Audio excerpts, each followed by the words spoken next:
Innal hamdalillah nahmaduhu wa nasta'inuhu wa nastaghfiruh wa na'udzu billahi min shururi anfusina wa sayyiati a'malina.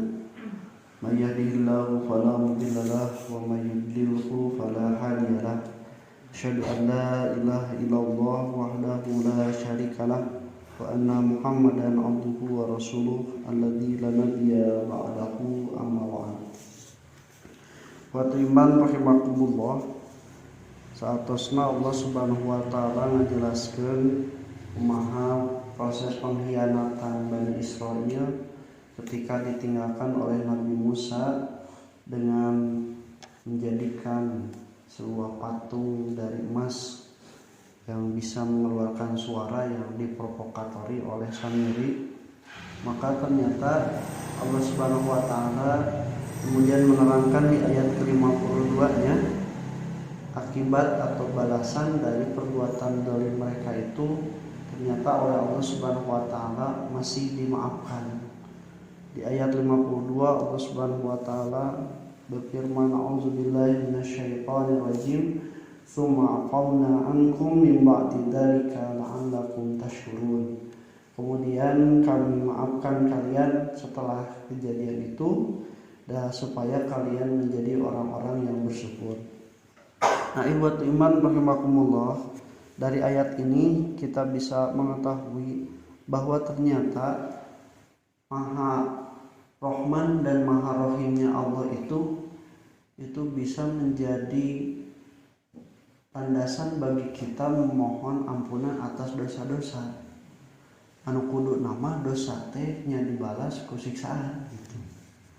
Tapi karena Allah mempunyai Rahman dan Rahimnya, ternyata bisa Allah Subhanahu wa taala memaafkan dosa tersebut dan tidak menjatuhkan sanksi hukuman bagi kita.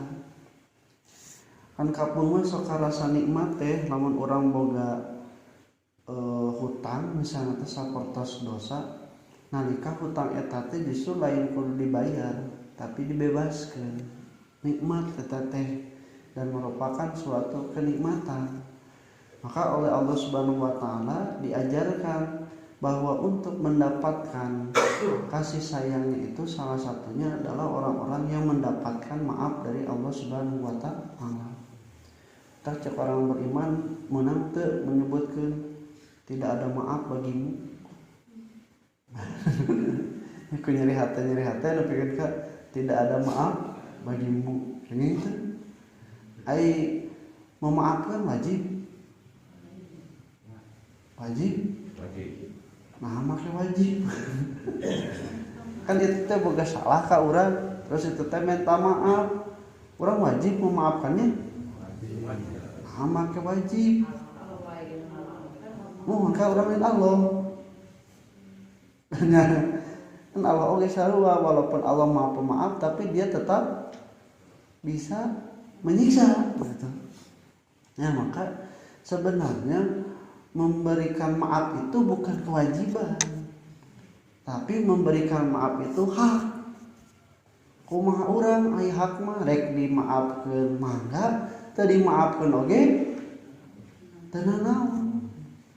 Karena Allah Subhanahu wa taala mengajarkan ketika seorang melakukan dosa atau kesalahan pada orang lain kan aya kisos, aya hukuman.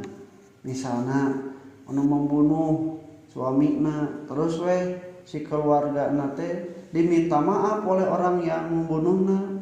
Nah eta teh bisa memaafkan tapi juga bisa tidak.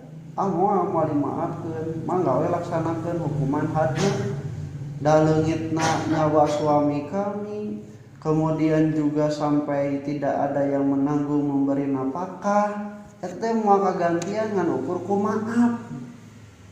Hiji waktu mah ngagampangkeun jalma teh ku alatan da geus minta maaf, nu paling ripuh nama ku sabab geus minta maaf isukana teh saya akan meminta maaf jika saya berdosa, saya minta maaf lagi.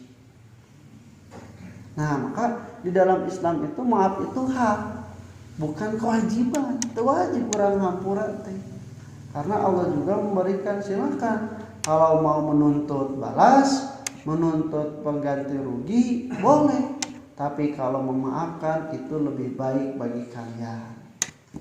Nah, rahimakumullah, Allah Subhanahu wa taala juga mengajarkan ternyata walaupun Allah bisa menghukum, bisa menyiksa orang-orang yang berdosa, tapi Allah Subhanahu wa taala itu bisa memaafkan dengan apa? Landasanna ta eta boga sifat Rahman jeung Rahimna. Ieu misalna teh kieu anu maehan, tah kan kudu dipaehan deui nya kisos. Nah, tapi cek ieu teh senang Kang tos wios dihapunten teu kedah dilaksanakan hukum kisos. Lamun misalna dilaksanakan hukum kisos nanya anu kalengitan bapak teh lain putra abi hungkul, tapi putra akang oge menjadi janda teh lain abi hungkul, tapi istri akang oge tos we teu kedah dilaksanakan hukum kisos. Tapi walaupun demikian di dalam Islam tetap harus membayar diatnya. Membayar diat apa? Membayar denda kepada orang-orang yang keluarga yang dirugikan karena dibunuh keluarganya. Nah, rahimahumullah, jadi Allah mengajarkan dengan Maha Rahman dan Rahimnya, dengan kasih sayang dan pengasihnya, itu manusia juga bisa mengikuti Allah dengan memberikan maaf. Tapi tetap bukan kewajiban, itu hanya hak. Nah, kemudian rahimahumullah, maka Allah Subhanahu wa taala mengatakan dalam Az-Zumar ayat 53, "O ya ibadiya alladzina asrafu ala anfusihim la taqnatu min rahmatillah." Wahai orang-orang yang melampaui batas karena melakukan dosa, janganlah kalian berputus asa dari rahmat Allah. Innallaha yaghfiru dzunuba jami'an. Sungguhnya Allah bisa mengampuni dosa-dosa semuanya.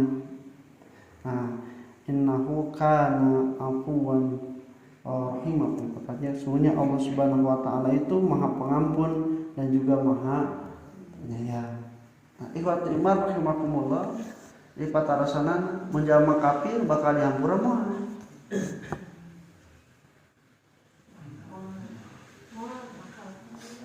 Mun bakal berarti dikeluarkan tina neraka. Nah, moal jalma kafir mau menang pangampura ti Allah. Kenapa tidak dapat? Karena orang yang melakukan dosa itu pada dasarnya itu bukan karena dia itu menolak, tetapi karena dia itu hawa nafsu, keliru, kemudian hilaf. Tapi kalau orang yang kafir itu dia menolak sama sekali pada Allah Subhanahu wa taala, termasuk menolak Allah teh Maha Hampura, Allah teh Maha Penyayang, Allah teh bisa mengampuni, Allah teh bisa memberikan maaf, eta teh ingkar menolak. Jadi muasa pati-pati Allah masihan pangampura kajama anu tak percaya aja, maka orang kafir tidak akan diberikan maaf oleh Allah Subhanahu wa taala. Nah, kemudian dalam Al-Qur'an itu ada kata afun, maaf, diartikeun teh, sok diartikeun. Kemudian ada juga kata ghafarun. Anu atosna ghafar, istighfar, mengampuni, ampunan. Jadi ada maaf, ada ampunan. Heula mana? Maaf heula, diampuni heula. Ai anu memaafkan pasti mengampuni. Yo, sing tadi dihampura tapi hapunten sampai diat nama bayar. Jadi cantantunya orang yang memaafkan itu akan mengampuni. Tapi kalau orang yang sudah diampuni, dibebaskan dosanya, sudah pasti dimaafkan. Pasti matak diampuni oge, dibebaskan oge, tetetos dihampura. Nah, itu di dalam Al-Qur'an ternyata kata afun dan kata ghafarun itu tidak pernah terkeliru posisinya. Memaafkan dulu baru mengampuni. Seperti di dalam surah An-Nisa ayat ke-99, wa kana Allahu afuwan ghafura. Dan Allah Subhanahu wa taala itu keadaannya dia itu maha pemaaf dan juga maha mengampuni. Nah, maka rahimakumullah, orang yang berhak untuk mendapatkan maaf dari Allah Subhanahu wa taala adalah orang-orang yang memang aya cirina.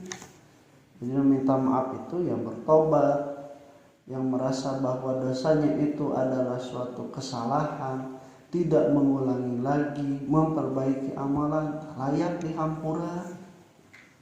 Anu geus ngalakon dosa bala kesentran anggeun, itu tidak layak mendapatkan ampunan, tidak layak mendapatkan maaf begitu. Tapi orang-orang yang sudah layak mendapatkan maaf, maka itu besar peluang untuk mendapatkan ampunan. Orang dipenta teh maafna Allah, ampunan Allah. Ampunan, mudah-mudahan ku dipentana ampunan Allah teh oge maha pemaaf. Otomatis kang urang sadaya. Nah, iwatimah rahimakumullah, yang menarik di dalam ayat ini setelah Allah Subhanahu wa taala summa fauna ankum min ba'di dzalika, kemudian kami memaafkan kalian setelah melakukan dosa itu, tujuannya apa? La'allakum tashkurun, supaya kalian itu bersyukur. Nah, orang mun bersyukur lamun menang naon? Menang nikmatnya, nikmat. Berarti lamun ieu dihampura tinu dosa, nikmat lain. Nikmat atuh. Nikmat pisan. Leuwih gede sebenarnya tibatan urang sadayana meunang kanikmatan anu sifatna material, menang rezeki, tetapi gede minta mendapatkan ampunan. Kenapa ikhwatimah rahimakumullah di ayat yang sebelumnya ketika Allah Subhanahu wa taala menerangkan nanti di hari kiamat itu tidak berlaku syafaat, tidak akan diambil adalah tebusan, ya. Maka ketika Allah Subhanahu wa taala mengampuni, tah eta teh geus teu perlu. Jadi geus teu perlu deui aya tebusan, geus teu perlu deui aya syafaat, bantuan, karena Allah sudah mengampuni. Ketika orang yang sudah divonis hukuman mati misalnya tehnya, maka ketika itu tidak ada yang diharapkan lagi kecuali diampuni dosana. Bab lamun geus diampuni dosana mah teu kudu nebus hartana teh, teu kudu misalnya teh menjalani hukuman dan sebagainya. Tapi orang kalau misalnya dia itu tidak diampuni, ya pawakama anu hukuman mati, anu hukuman biasa ge berat, denda sekian ratus juta, masa tahanan segitu, dah eta teh sarua keneh aya beratna. Tapi kalau dia mendapatkan ampunan, apalagi ketika hukuman mati, kan meureunan jadi selamat. Hartana aman, hirupna aman, karena Allah Subhanahu wa taala memaafkan. Maka ikhwatimah rahimakumullah, dari ayat ini kita bisa mengambil pelajaran kalau misalnya manusia merasa mempunyai dosa, yang harus besar pengharapan itu adalah diampuni dosanya. Karena kita harus berharap lebih besar ketimbang ketakutan terhadap dosa. Ada seorang sahabat yang datang pada Rasulullah SAW ketika sudah dijenguk, dia ditanya oleh Rasul, bagaimana kabarmu? Maka dia menjawab, ya Rasulullah, aku baik-baik saja. Tetapi rasa takut terhadap dosa-dosaku bercampur dengan perasaan berharap pada Allah Subhanahu wa taala untuk diampuni. Maka kata Rasul, tidak akan bercampur dua hal tersebut dalam diri pribadi seorang mukmin yang dicintai Allah. Artinya, lamun misalnya urang geus aya kasieun ku sabab dosa-dosa terus berharap Allah ngahampura, teh gede peluang Allah akan mengampuni. Nah, ini yang diajarkan dalam akhir ayat surah Al-Baqarah, Rabbana la tu'akhidna in nasina aw akhtana. Rabbana wala tahmil alaina isran kama hamaltahu alal ladzina min qablina. Rabbana wala tuhammilna ma la taqata lana bihi wa'fu anna. waghfir lana warhamna anta maulana fansurna ala qaumil kafirin. Nikmat itunya endah kitu susunanana. Kemudian terakhir wa'fu anna waghfir lana warhamna. Beri maaf kami, ampuni kami dan sayangilah kami dan tolonglah kami dari orang-orang yang kafir. Insyaallah kita lanjutkan. Aku qouli hadza wa astaghfirullah li wa lakum. Assalamualaikum warahmatullahi wabarakatuh.